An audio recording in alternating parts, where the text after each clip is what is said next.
Assalamualaikum warahmatullahi wabarakatuh. Jumpa lagi sahabat semua. Pada kesempatan kali ini saya sedikit akan menjawab pertanyaan salah satu teman kita, menanyakan kalau kita membuat odading atau roti goreng ini dengan bahan dasar tepung terigu 1 kilo itu akan menghasilkan berapa dari keuntungan kita ya.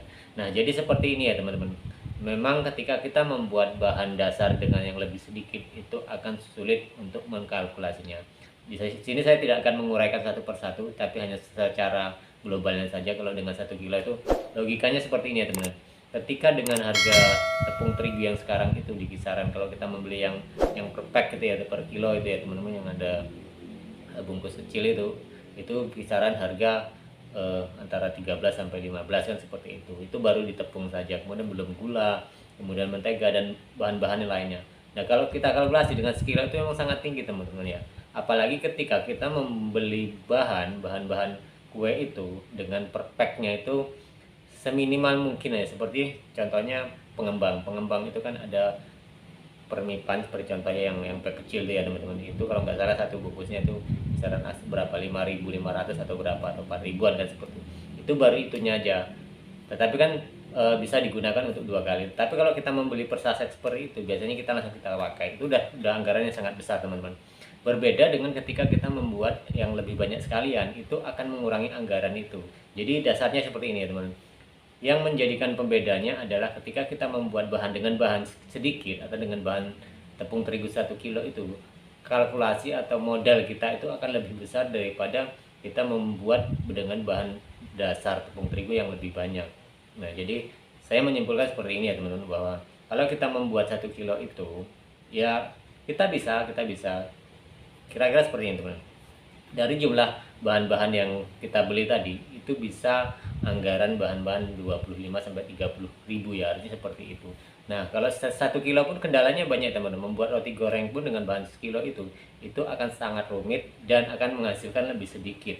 Sehingga kalau dibilang untung ya, kita mungkin ada cuma tipis ya teman-teman. Mungkin kalau kita bikin secara langsung dengan 1 kilo itu, setelah kita adoni itu mungkin bisa jadi upahnya 40 sampai 50 per piece potong ya, artinya seperti itu. Nah, kalau kita harus jual harga 5.000 1.000, artinya kan kita mendapatkan uang sekitar 50.000 lah, seperti itu ya. Nah, jadi keuntungan sudah kita lihat ya, mungkin ada lebihnya 15 atau 20 ribu kan, seperti itu. Tapi berbeda ya teman-teman dengan ketika kita membuat dengan jumlah yang lebih banyak. Karena contoh kecilnya per 5 kilo, dengan per 5 kilo itu kita lebih mudah untuk menakar bahan-bahannya. Contoh tepung terigu sendiri sudah kelihatan ya, 5 kilo itu kan sangat mudah.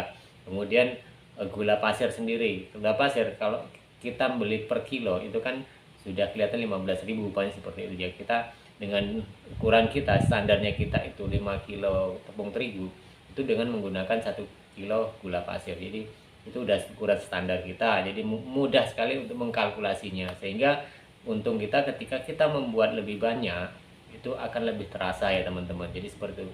Jadi kalau berapa persentasenya pernah saya kalkulasi di konten sebelumnya, sudah lama ya teman-teman, udah pernah kita kalkulasi keuntungan. Tetapi pada saat itu pembedanya di sekarang itu adalah memang kita itu ada terkendala di minyak goreng ya teman-teman. Minyak goreng itu seumpamanya memang anggaran atau budget kita yang dikeluarkan itu lebih besar. Seumpama pada saat itu tahun kemarin sajalah, dengan upahnya kita menggoreng ini ya, menggoreng cakwe dan roti goreng dengan bahan dasar tepung terigu 10 kilo ya teman-teman. Nah, kalau dulu kita upahnya menggunakan 4 liter. 4 liter itu hanya kisaran dana untuk minyak goreng saja mungkin hanya 50.000 ya, seperti 40-an sampai 50.000. Itu pada tahun kemarin. Nah, sedangkan saat sekarang itu akan 2 kali lipat, artinya kalau dulu 50 ya, sekarang kita keluarkan harus 100. Nah, itulah yang menjadi pembedanya sekarang, semakin menurunnya keuntungan kita di segi minyak goreng. Tetapi kalau memang teman-teman bisa mengatasinya itu dengan cara menaikkan harga jual kita, itu otomatis akan lebih menguntungkan di sisi kita sebagai pedagangnya. Jadi ini ya teman-teman, sedikit jawaban dari saya. Saya tidak mengkalkulasi secara detail, karena kalau kita kalkulasi secara detail akan banyak sekali pengeluaran ketika kita membuat bahan dasar dengan roti goreng ini dengan bahan tepung terigu itu 1 kilo, itu akan lebih besar modalnya daripada apa yang dihasilkan.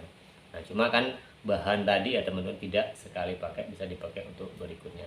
Jadi ini jawaban dari saya teman-teman, sedikit pertanyaan dari teman-teman kemarin ada yang menanyakan seperti itu. Dan terima kasih buat teman-teman semua yang terus menyupport channel ini, dan kita berjumpa lagi di video dan tayangan berikutnya.